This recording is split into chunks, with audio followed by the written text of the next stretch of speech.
Hey hustlers, you are listening to episode 126 of the Redefine the Hustle podcast.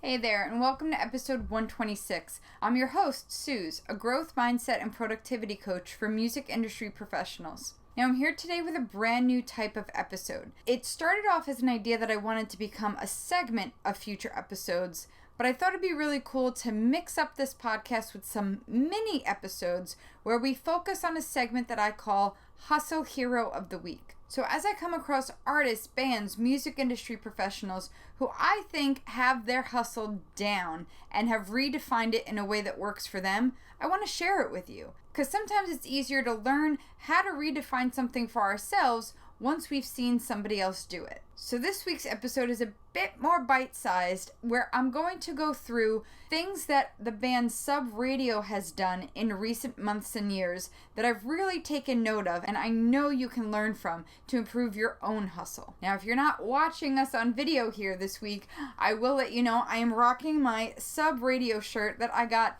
years ago, as I am an OG fan. Now, if you haven't heard of them, they're an amazing indie pop band based out of DC. You can find them all over social media, no matter what channel you're on. Sub Radio currently has over 750,000 followers on TikTok. So if you're on TikTok, I'm sure you've heard of them. You might have also caught their latest video of Stacy's dad, which has over 10 million views on the platform. They currently have over 150,000 monthly listeners on Spotify, over 20,000 subscribers on YouTube, and almost 250 monthly patrons on Patreon. But where I always find them and keep up with what's going on with them is, of course, on Instagram, where they have over 30,000 followers. And while the band has gone through some changes over the years, what band doesn't? Sub Radio is currently comprised of Adam Bradley, Matt Pradanovich, Michael Pereira, John Fanga, and Kyle Cochran. Their latest single is 1990-something, which will immediately get stuck in your head. It is such an awesome summer jam.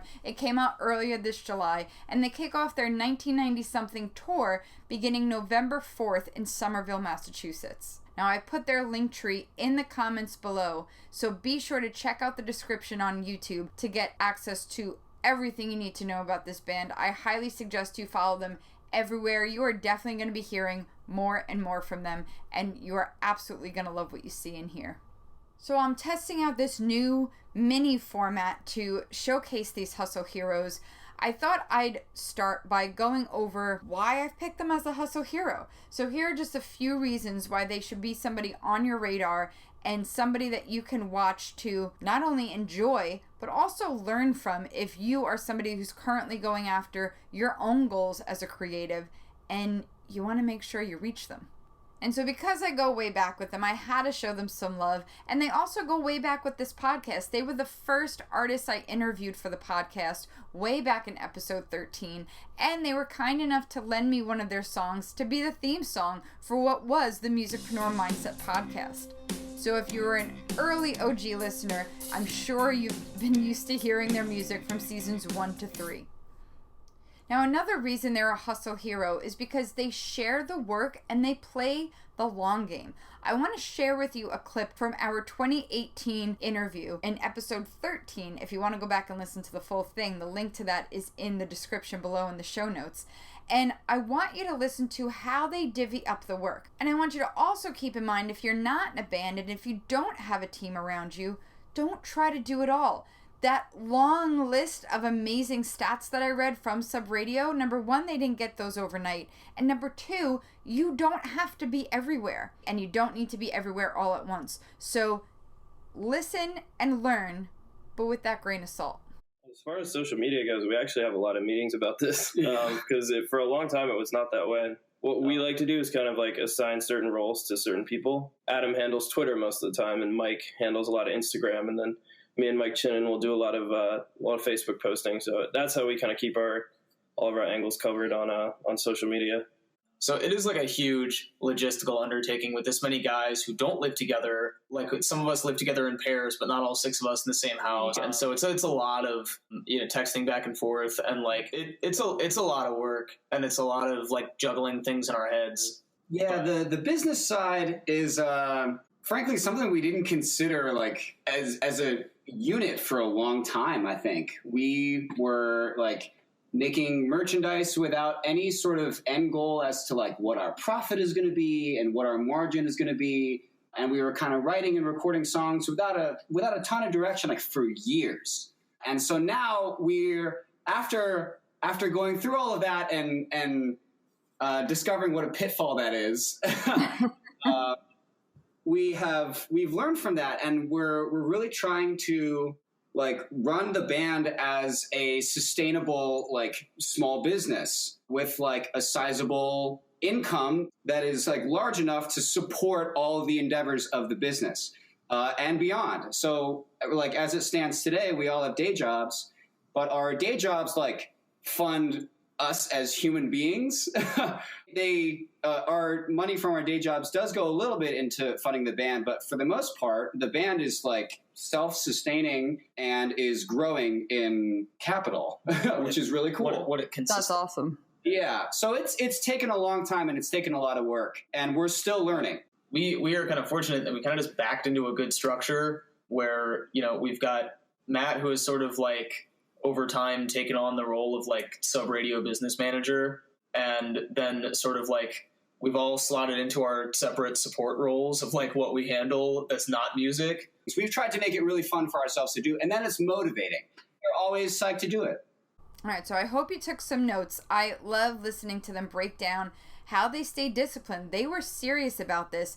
They all got on the same page about knowing what they wanted for the band, and they worked to make it happen. Nothing fell on just one person's shoulders. As they say, teamwork makes the dream work. Another reason they're a hustle hero is because they keep it humble while playing this long game. They know that their fans mean everything, and without the fans, you don't have a band. So they make sure that they stay and meet and greet with fans after the show. I've been to a bunch of their live shows here in New York, and I can tell you, those lines for the meet and greets get longer and longer. And because they have so many people in their band, again, they divvy up the responsibility. While some of them are packing the van and taking down the show on stage, a couple of them are at the merch table meeting and greeting the fans. They use their time and their numbers wisely. And they played the long game during the pandemic by going on Omegle. Now, I don't know about you. I mean, I consider myself Generation Z, so I was not that familiar with Omegle and I didn't know much about it.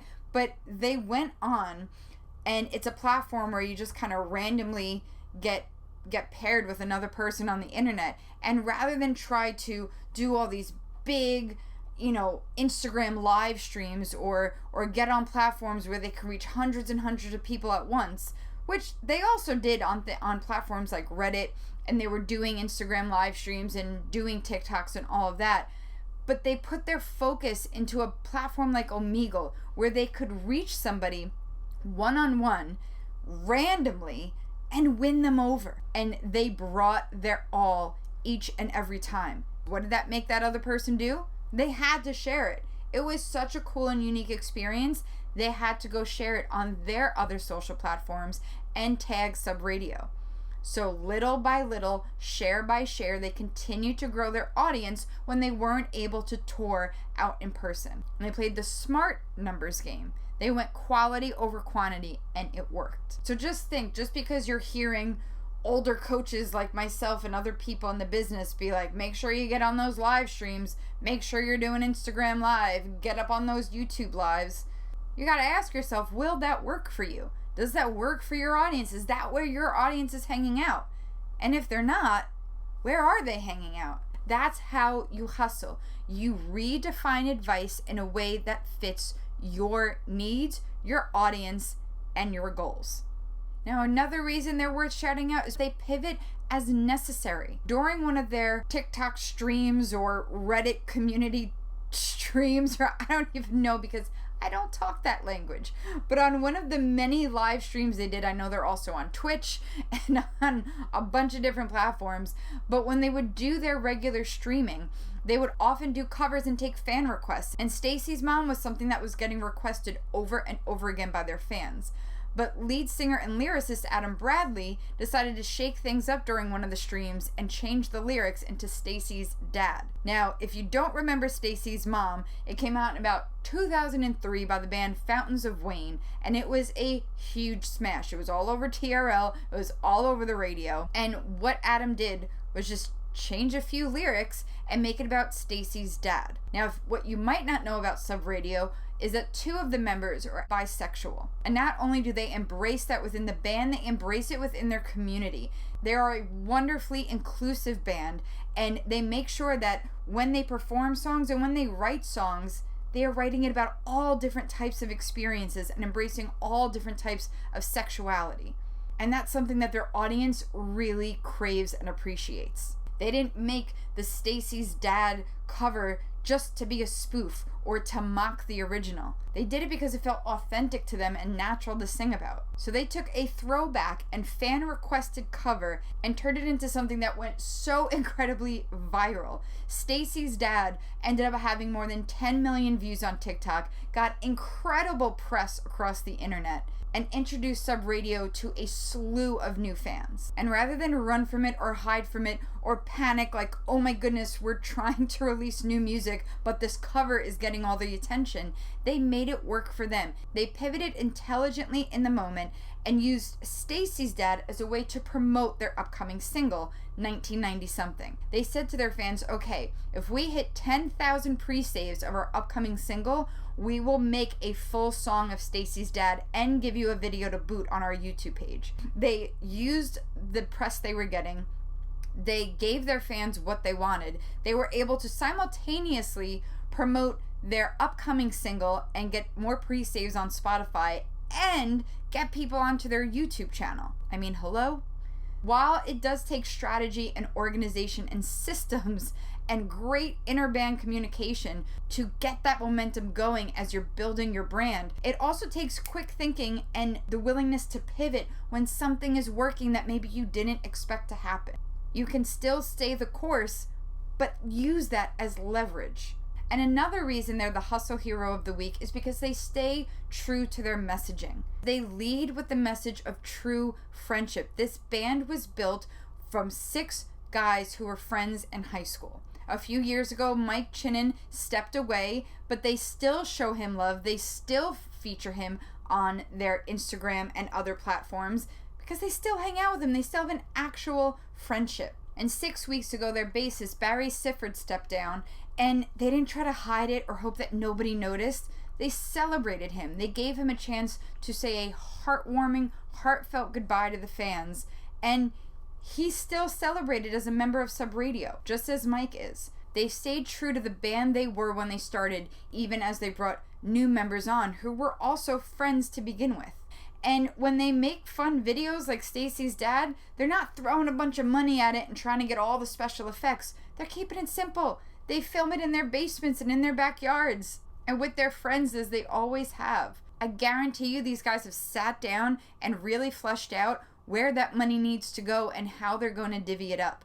They are intentional with what they do and how they get to the next level.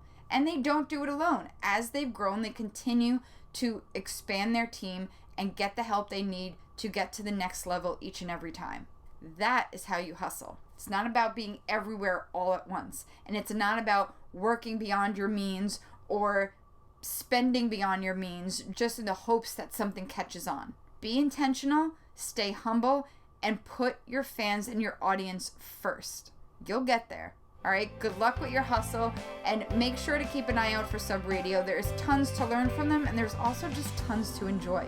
So go check out their latest single, 1990 something. Turn that volume all the way to 11, and go have an amazing week. I'll see you next time.